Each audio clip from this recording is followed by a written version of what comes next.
All right, hey everybody, John Odden here, coming at you out of my facility, Empowered Strength, here in Bend, Oregon, working in partnership with Tyler Valencia and KIPS to bring you some great Mace content that's going to help you have some instant application and understand kind of the pros and cons or the variety, why you would choose the Mace over, say, a kettlebell or other implement that you may want to use, and just some of the fun elements that I've found that work well and give you as much of the science and kind of breakdown of everything as possible. So what we're going to start with here is actually comparing it to the kettlebell. So what we have here is a Mace. This is from Addicts, and this is loaded with 15 pounds.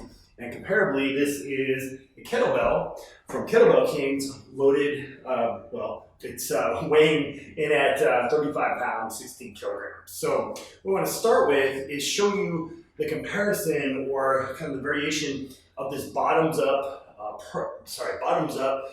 squat. So with this bottoms up position, there's some unique attributes of the bell and the Mace that allow us to challenge, especially our core contraction, and allows us to be very self-limiting and create tension with this. So that allows for safety.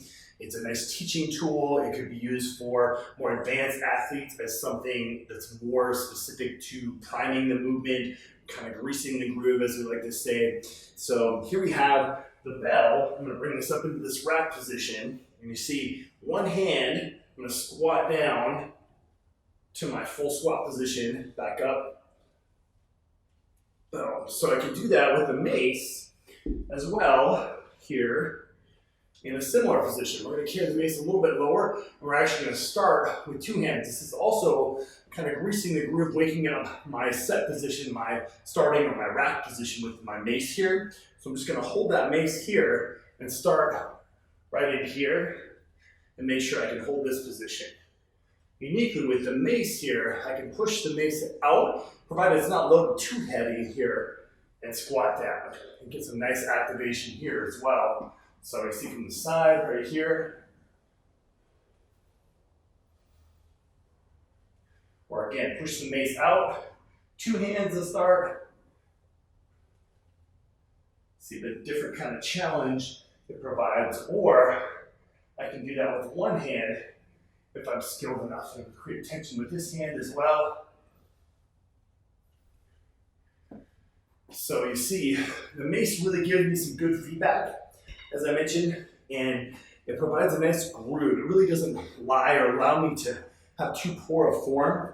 So if I did this and I was way out of position, just like the kettlebell here too, if I'm out of position, I'm going to lose that Mace, or something's going to come at me. If I go too fast, it's going to bobble around, things like that. So starting weight, for example, for ladies, it would only be a 5 pound to 10 pound Mace.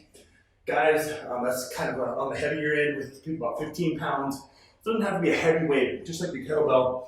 With a fairly light bell for me, I would start fairly light with that as well. So again, just gives you a nice starting reference point. And what we're doing is trying to wake up that core, create a nice groove, nice positions, and really utilize that Mace. Give your clients something unique in their hands, something challenging, and maybe something they haven't used before to wake that up. Especially somebody coming off of an injury, really nice way to limit the amount of weight that they're using. Put something totally different in their hands, for example. They have no kind of point of reference, and that's only 15 pounds, so the loading on the spine, for example, is very minimal. It's really providing that nice groove, allowing for that posture to really take hold. Nice grooves. We're not allowed to really tip forward and lose that tension in our lats, glutes, all that synergy of the posterior and anterior chain of muscles here with, again, that weight out in front provides that nice groove for that as well. So there you have it. There's some foundation of how to use the Mace for a squat.